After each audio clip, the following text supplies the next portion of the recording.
বসন্ত পঞ্চমীতে নেতাজি জন্মজয়ন্তী তৃতীয় পর্ব। এবছরের বসন্ত পঞ্চমী অর্থাৎ 2026-এর বসন্ত পঞ্চমী ছিল সত্যি অভিনব।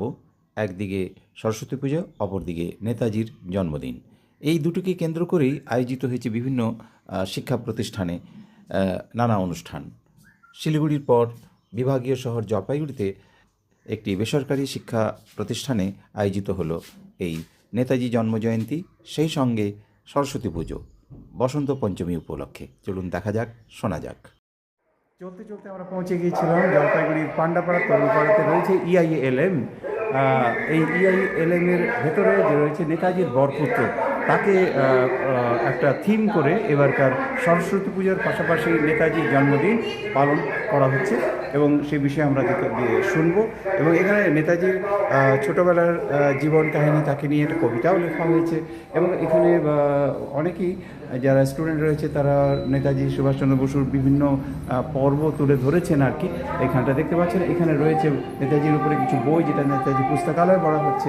আবার এখানে নেতাজি সুভাষচন্দ্রের উপরে open university, Netaji Subhas Chandra international airport এবং Netaji Subhas Bose island, Netaji indoor stadium, Netaji road, এরকম তো অনেক অনেক বিষয়গুলো এখানে তুলে ধরা হয়েছে এই EILM শিক্ষা প্রতিষ্ঠানে, যে নেতাজি সুভাষচন্দ্র বসুর জন্মদিন এবং বসন্ত পঞ্চমী উপলক্ষে বিভিন্ন কর্মকাণ্ড। সঙ্গে থাকুন।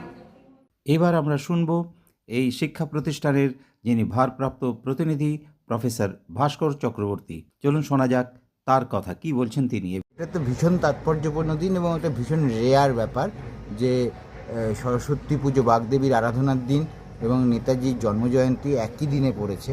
তো আমরা একটা সুযোগ পেয়েছি। আমরা এই সুযোগে যেটা আমরা করতে চেয়েছি সেটা হচ্ছে মা সরস্বতীর বরপুত্র নেতাজি।